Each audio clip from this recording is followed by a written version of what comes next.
Hello everybody, welcome to my YouTube channel Sandeep Chandra SVHS। আজকের এই ভিডিওতে থাকছে, তোমরা দেখতে পাচ্ছ বোর্ডে, ক্লাস 12 সেমিস্টার 4 পোয়েট্রি থেকে থাকছে that time of year by William Shakespeare, যেটা আমরা জানি সনেট 73 বলে। সনেট 73, প্রথম কথা হচ্ছে আমাদেরকে একটুখানি জানতে হবে এটাকে সনেট 73 কেন বলা হয়। উইলিয়াম শেক্সপিয়ার যে যতগুলো সনেট লিখেছিলেন তার সংখ্যা হচ্ছে 154। 154খানা সনেট তিনি লিখেছিলেন, যেটা তার সনেটস বলে একটি বই আছে, সেই বইতে এই টোটাল সনেটগুলো প্রকাশিত হয়েছিল। তো এই 154 সনেটগুলোকে সুগার্ড সনেট বলা হয়। এই সনেটগুলো প্রত্যেকটা নাম্বার হিসাবে তিনি লিখেছিলেন, কোনোটাতেই কিন্তু কোনো টাইটেল ছিল না।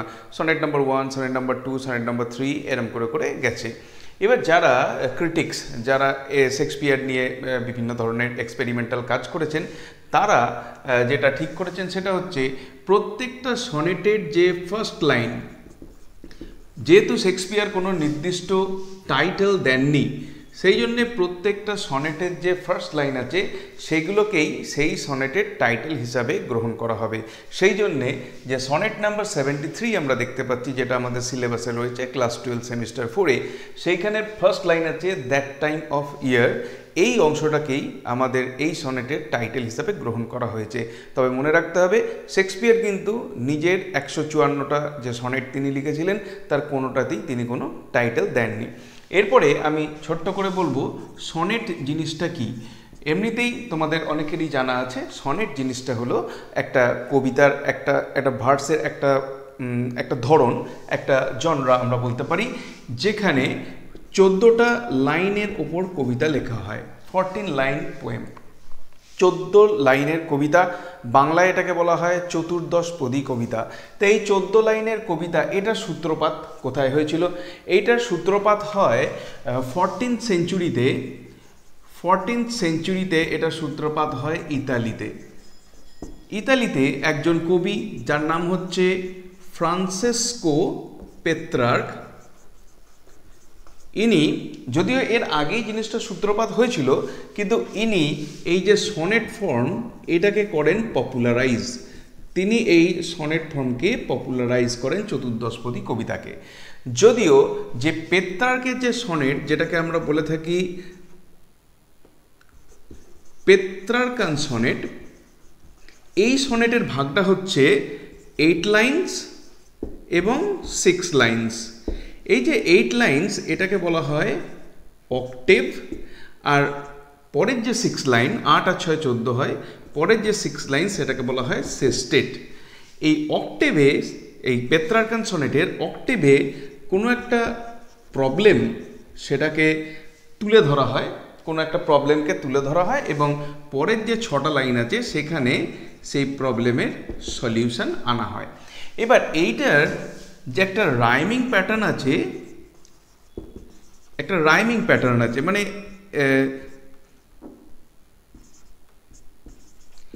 কি ছন্দে এটা লেখা হয়, সেটা হচ্ছে, যদি 8টা লাইনকে আমরা ধরি পর বা 8 আর 6 14টা লাইনকে যদি আমরা ধরি, শেষের যে মিলগুলো আছে সেগুলোকে দেখলে আমরা এরকম পাবো: A B B A, A B B A, তার মানে 1 2 3 4, মানে ফার্স্ট লাইন, তারপর সেকেন্ড লাইন, তারপরে আবার থার্ড লাইনে আবার সেকেন্ড লাইনের রিপিটেশন আছে অন্তমিলটা, এবং ফোর্থ লাইনে ফার্স্ট লাইনের রিপিটেশন আছে, এবং পরের যে লাইনগুলো আছে সেটা হয়ে যায় অনেক সময় সিডিই সিডিই বা সিডি সিডি সিডি, এইটা। এবারে 14 শতকে এইটা যখন ইতালিতে জনপ্রিয় হয়, তারপরে আস্তে আস্তে এটা 16th সেঞ্চুরিতে স্যার থমাস হোয়াইট এবং স্যার উইলিয়াম হার্বার্ট, এনাদের দুজনের হাত ধরে এইটা ইংল্যান্ডে এই সনেট ফর্মের আবির্ভাব ঘটে বা প্রকাশ ঘটে। এনারা ইংল্যান্ডে এই সনেট ফর্মটাকে প্রবর্তন করেন, এবং পরবর্তীকালে শেক্সপিয়ার যখন এই সনেট ফর্মের উপরে কাজ করেন, তখন তিনি কি করেন, এই যে 14 লাইন আছে এইটাকে তিনি নিজের মতো করে একটু চেঞ্জ করে দেন। তিনি কি করেন, এইটাকে 3 কোয়ার্টেন, মানে হচ্ছে কোয়ার্টেন মিনস হচ্ছে 4 লাইন পোয়েম, 4 লাইনস, আর 1 কাপলেট, কাপলেট মানে হচ্ছে 2 লাইনস। তার মানে সনেটটাকে তিনি 3টে 4 লাইন মিনস হচ্ছে 12টা লাইন হয়ে যাবে এখানে, আর এখানে কাপলেটের 2টো লাইন দিয়ে টোটাল 14 লাইন করেছিলেন। তার যে সনেট 154 সনেট সবগুলোই কিন্তু এই ফরম্যাটে লেখা, 3টে কোয়ার্ট্রেন এবং একটা কাপলেট, 12 আর 2 14। 3টে কোয়ার্ট্রেনে তিনি কি করতেন, কোনো একটা সমস্যা যেগুলো তার খুব পপুলার যে টপিকগুলো ছিল, যেটা হচ্ছে টাইম ভার্সেস লাভ, টাইম ভার্সেস আর্ট, এই ধরনের যে পপুলার টপিক সেই সময়কার, সেইগুলোকে নিয়েই তিনি লিখেছিলেন। বেশিরভাগ ক্ষেত্রে 154-এর মধ্যে প্রায় 126 সনেট ছিল এইসব নিয়ে লেখা, আর বাকি যে সনেট কটা ছিল সেগুলো একটা ডার্ক লেডিকে উদ্দেশ্য করে তিনি লিখেছিলেন। এই হচ্ছে তার 154 সনেট, যার মধ্যে 73 নাম্বার সনেটটা সম্পর্কে আমরা এখানে পড়ব। তা আমি তোমাদেরকে টেক্সট থেকে টোটালটা বলছি, যতটা দ্রুত সম্ভব হয় তোমরা অবশ্যই ভিডিওটিকে কমপ্লিট দেখো। তাহলে আমরা শুরু করছি রেল বইটির থেকে, sonnet number 73 by William Shakespeare. আমি টেক্সটটা পাশে দেওয়ার চেষ্টা করছি। অ্যাবাউট দ্য পোয়েট বলা আছে, উইলিয়াম শেক্সপিয়ার, যার জন্ম হচ্ছে উইলিয়াম শেক্সপিয়ার, যার জন্ম হচ্ছে, খুব ভালো করে মনে রাখতে হবে, 1564 সালে, এবং যিনি 1616 সাল পর্যন্ত বেঁচে ছিলেন। Shakespeare was an English play right, তিনি হচ্ছেন একজন ইংরেজ নাট্যকার, মূলত তিনি নাট্যকার। তার সঙ্গে তিনি হচ্ছেন poet, an actor, widely regarded as the greatest writer in the English language. ইংরাজি ভাষায় যারা লেখালেখি করেছেন তার মধ্যে গ্রেটেস্ট রাইটার, তিনি হচ্ছেন সব থেকে প্রসিদ্ধ একজন লেখক। হিজ ওয়ার্কস ইনক্লুড 39 প্লেজ, তিনি 39খানা প্লে মানে হচ্ছে ড্রামা, 39টা ড্রামা তিনি লিখেছেন। তার সঙ্গে সঙ্গে 154 সনেটস, যেটা আমি আগেই বললাম, লিখেছেন। অ্যান্ড 2 লং ন্যারেটিভ পোয়েমস, এবং 2টো বড় কবিতা তিনি লিখেছেন। Known as the bird of Avon, bird কথাটার মানে হচ্ছে এখানে, এটা কিন্তু এই বার্ড নয়, এই বার্ড মানে হচ্ছে পাখি, আর এই বার্ড মিনস হচ্ছে পোয়েট, যে যাদেরকে আমরা বলে থাকি চারণ কবি, তাকে চারণ কবি বলা হয়। অ্যাভন মানে হচ্ছে অ্যাভেন মানে আমরা হেভেন বলে থাকি, ঠিক আছে।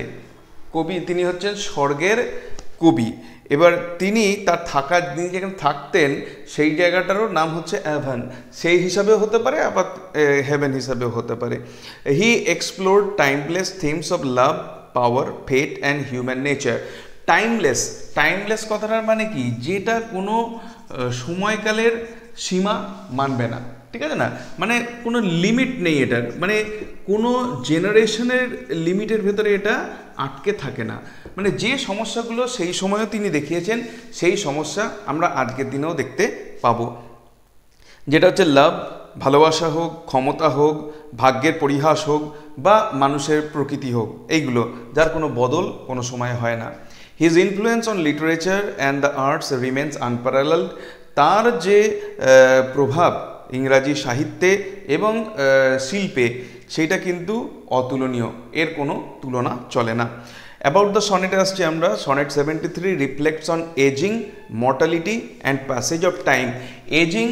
Ageing means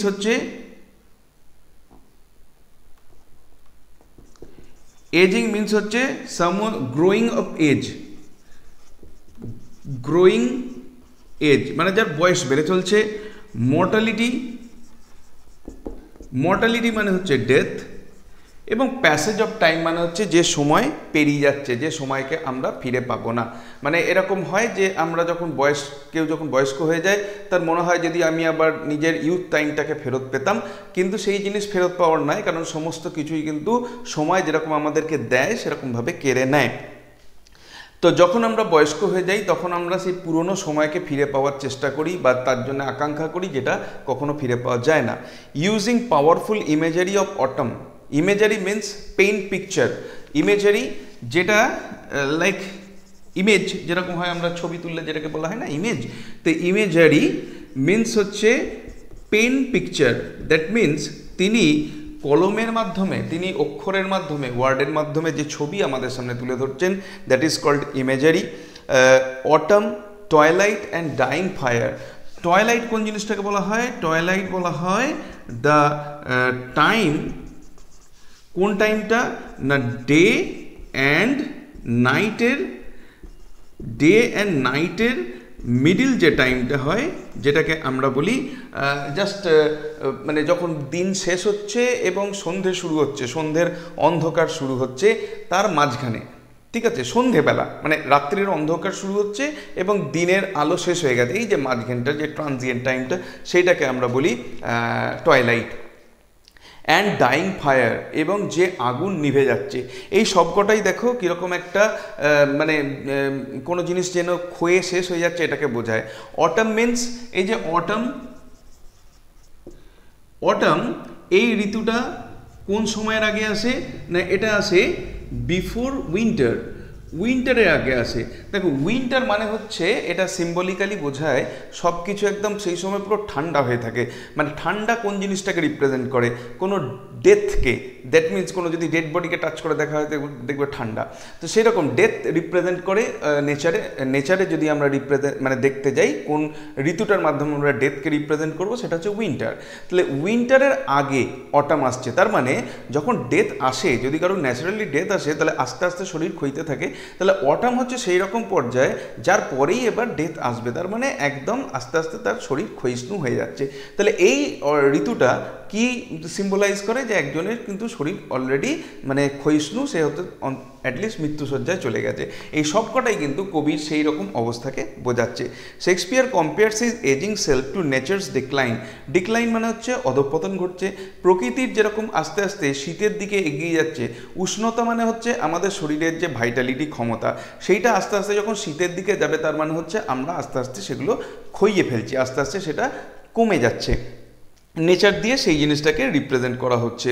the poem suggest that awareness of life's transience depends love.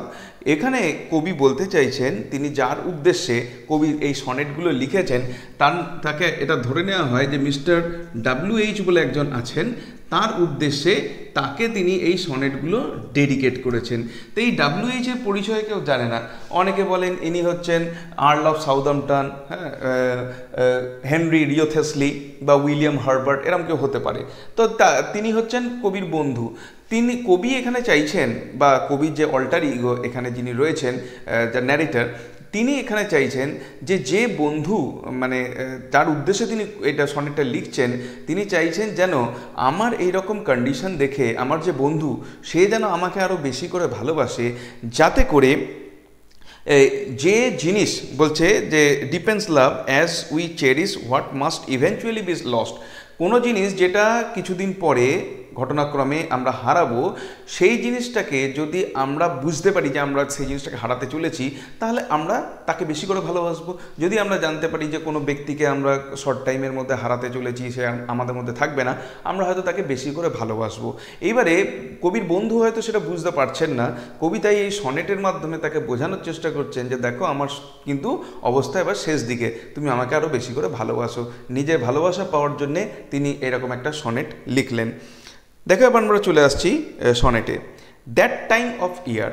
That time of year বলতে কোন সময়কে বোঝাচ্ছে? দ্যাট টাইম অফ ইয়ার, এইটা বোঝাচ্ছে যেটা আমি বললাম, এই অটম বা শরৎকালকে বোঝাচ্ছে। যে বছরের সেই সময়টায় দাও মিন্স এখানে হচ্ছে ইউ, এটা মিডল ইংলিশে দাও, দাই, এগুলো ইউকে বোঝায়। দাও মেস্ট ইন মি বিহোল্ড কথাটার মানে হলো দেখা, ওয়াচ করা বা অবজার্ভ করা। তুমি হয়তো আমাকে সেই সময়ে বছরের সেই ঋতুতে গিয়ে দেখতে পাবে। এটা পুরো নেচারকে দিয়ে, নেচারের সিজনকে দিয়ে নিজের অবস্থাটাকে কীরকমভাবে বোঝাচ্ছেন দেখো, যে তুমি হয়তো আমার মধ্যে বছরের সেই ঋতুকে দেখবে, যখন ইয়েলো লিভস বুঝতেই পারছো, ইয়েলো মানে হলুদ, লিভস মানে পাতা, or none, yellow leaves or none বা কোনো পাতাই থাকবে না, অর ফিউ বা কিছু পাতা হয়তো থাকবে, ডু হ্যাং ঝুলন্ত অবস্থায়, আপন দোজ বাউজ মিন্স হচ্ছে ব্রাঞ্চেস, কোন ব্রাঞ্চে না ব্রাঞ্চেস অফ ট্রিজ। তাহলে গাছের সোজা কথায় বলতে চাইছে যে তুমি আমাকে যখন দেখবে আমি তখন বছরের সেই সময়, মানে যদি তুমি প্রকৃতির দিক দিয়ে দেখো তাহলে বছরের এইরকম একটা সময় যে সময়ে দেখা যাবে গাছগুলোতে যেগুলো এক সময় পাতায় পরিপূর্ণ ছিল সেগুলো হয়তো কিছু হলদে পাতা রয়েছে বা পাতা নেই, সব পাতা ঝরে গেছে বা দু একটা পাতা ঝুলছে। আমার অবস্থা হচ্ছে সেই রকম। আপন boughs which shake against the cold, যে পাতাগুলো কোল্ড, এখানে কোল্ড কথাটার মানে হচ্ছে কোল্ড যেটা হচ্ছে এখানে আমরা বলবো এখানে the effect of time,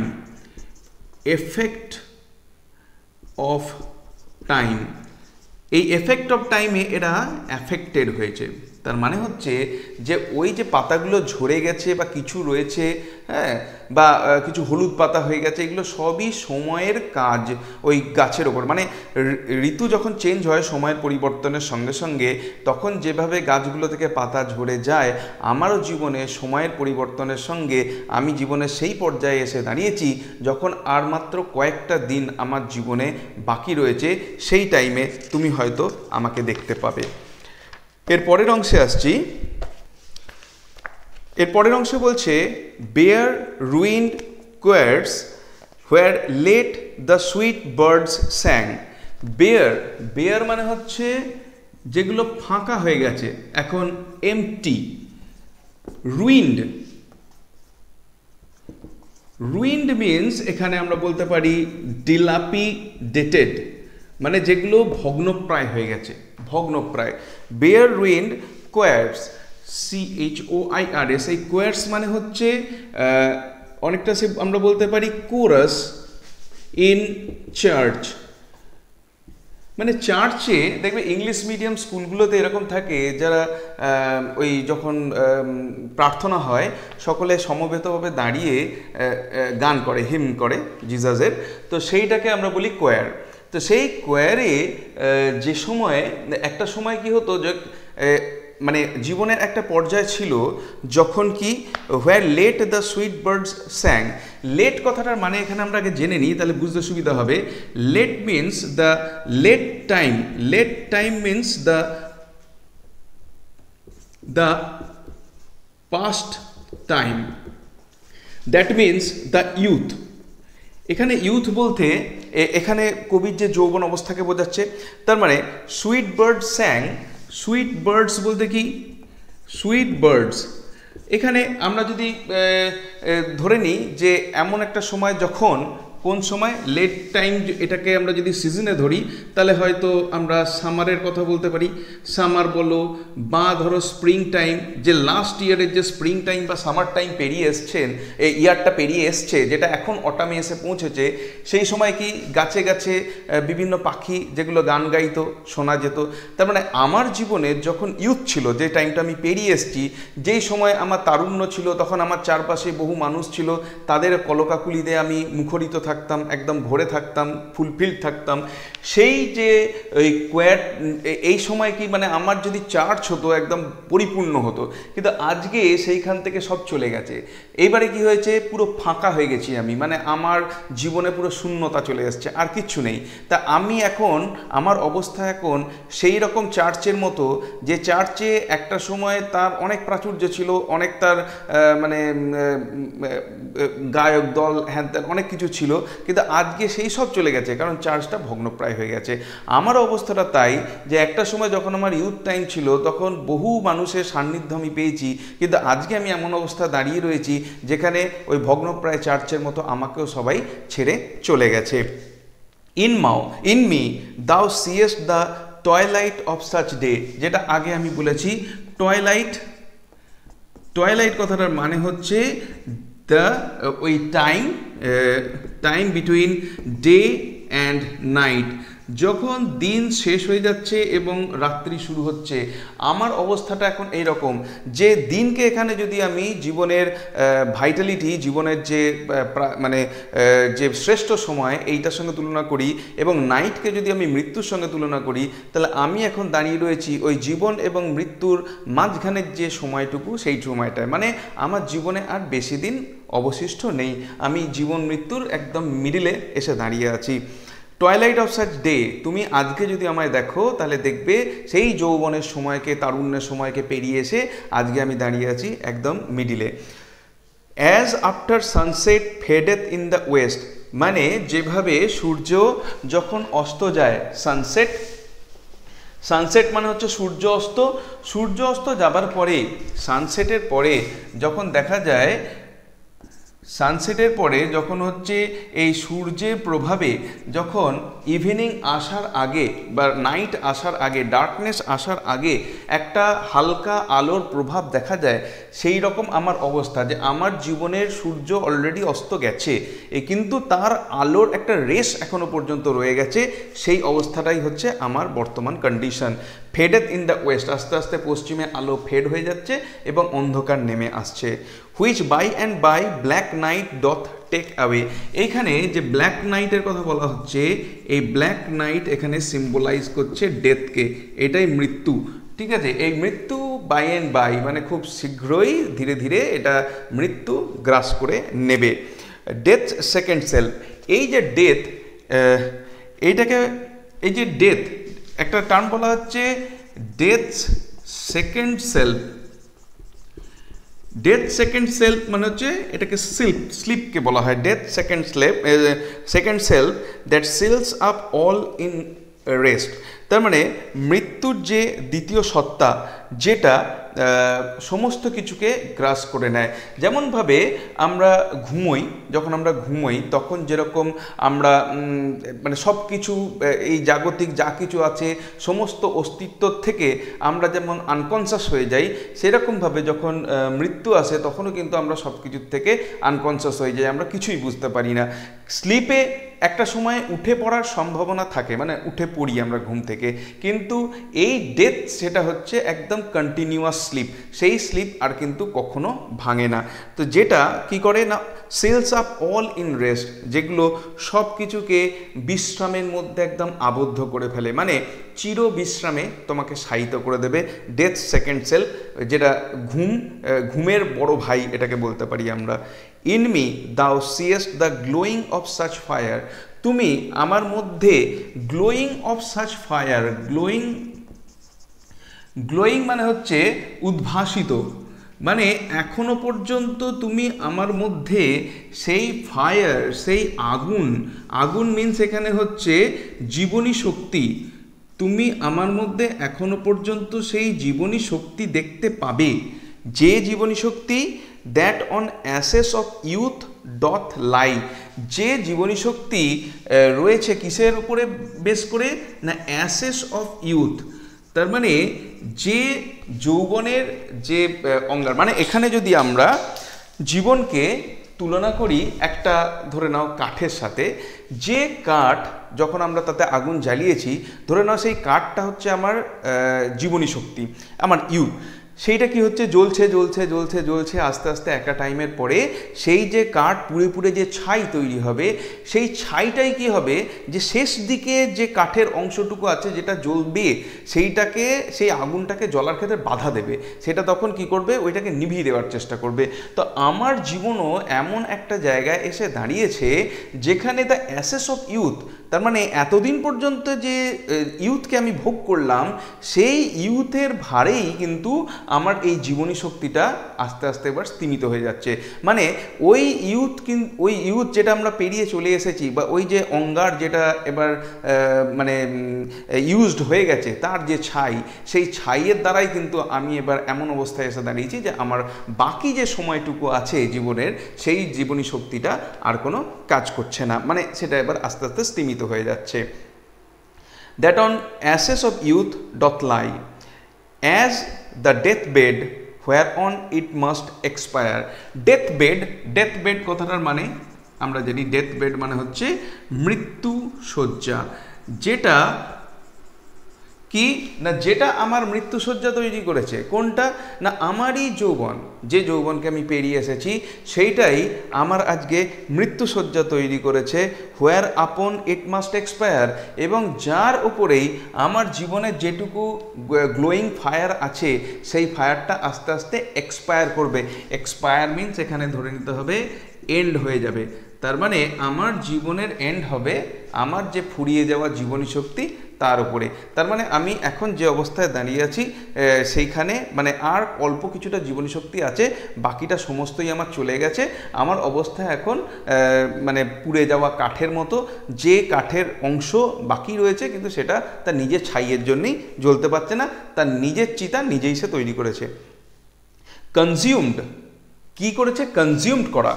consumed মানে হচ্ছে গ্রাস করা, মানে যেটা অলরেডি গ্রহণ করে নিয়েছে, গ্রাস করা। With that which it was nourished by. Nourished মানে হচ্ছে লালন পালন করা।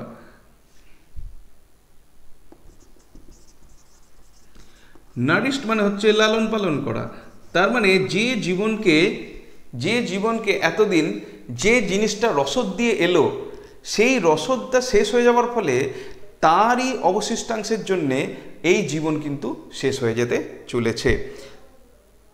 দিস দাও পারসিভড, এই যে কথাটা আমি বলতে চাইছি যে আমার জীবন এবার শেষের পথে, যে জীবন এতদিন পর্যন্ত যার উপরে ভিত্তি করে বেঁচে ছিল সেইটাই কিন্তু আমার শেষ হবার কারণ হয়ে দাঁড়িয়েছে, আমার আর বেশি দিন অবশিষ্ট নেই।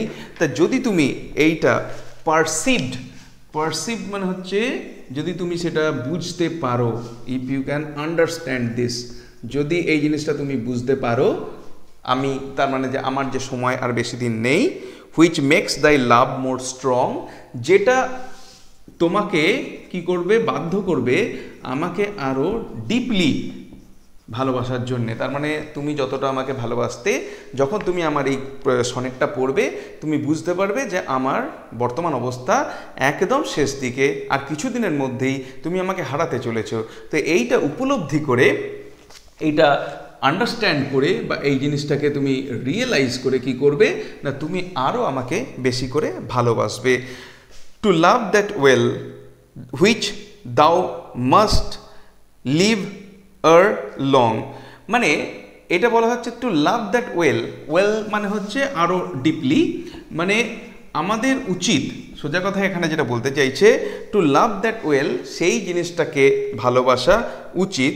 হুইচ যে জিনিসটা, দাও মাস্ট লিভ, দাও মানে হচ্ছে এখানে ইউ, যেটা তোমার কাছ থেকে ছেড়ে চলে যাবে। লিভ করা মানে হচ্ছে ত্যাগ করা, মানে হচ্ছে যে জিনিসটা তোমার কাছ থেকে দূরে চলে যাবে। আর লং, আর কথাটা মানে হলো বিফোর, লং মানে হচ্ছে আর লং, এই আর লং কথাটার মানে হচ্ছে বিফোর লং। বিফোর লং মানে হলো মানে শর্ট টাইমের মধ্যে, আর কিছু দিনের মধ্যে যেটা তোমার কাছ থেকে চলে যাবে। মানে কবি বলতে চাইছেন যে আমার আর জীবনে বেশি দিন অবশিষ্ট নেই, আমি খুব শর্ট টাইমের মধ্যেই এবার তোমার কাছ থেকে বিদায় নেব, আমার জীবন শেষ হয়ে যাবে। তাই তোমার উচিত যে জীবন মানে যে মানুষ তোমার কাছ থেকে চলে যাচ্ছে তাকে তুমি আরও বেশি করে ভালোবাসো, যাতে করে তোমার যে ভালোবাসার পরিমাণটা বেড়েছে এটাও আমি বুঝতে পারি। কারণ আমি চলে গেলে তারপর তো তুমি আর আমাকে ভালোবাসতে পারবে না। তাই আমরা যখন জানতে পারি কেউ আমাদের থেকে দূরে চলে যাবে খুব শর্ট টাইমের মধ্যে, আমরা তাকে বেশি করে ভালোবাসি। কবিও চাইছেন সিম্প্যাথেটিক্যালি তার বন্ধুও যেন তাকে মানে আরও বেশি করে ভালোবাসে। তো এই ছিল আমাদের আজকের কবিতা, যেটা হচ্ছে উইলিয়াম শেক্সপিয়ারের লেখা সনেট দ্যাট টাইম অফ ইয়ার, যেটা ক্লাস 12 সেমিস্টার 4-এর জন্যে সিলেবাসের মধ্যে ইনক্লুডেড রয়েছে। ভিডিওটি ভালো লাগলে অবশ্যই এটাকে একটা লাইক করো, চ্যানেলে নতুন এসে থাকলে চ্যানেলকে সাবস্ক্রাইব করার সাথে সাথে পাশের বেল বাটনে প্রেস করো, যাতে করে পরবর্তীকালে এই ধরনের ভিডিওর লিঙ্ক তোমরা সরাসরি পেতে পারো। দেখা হবে নেক্সট ভিডিওতে। Till then goodbye and thank you.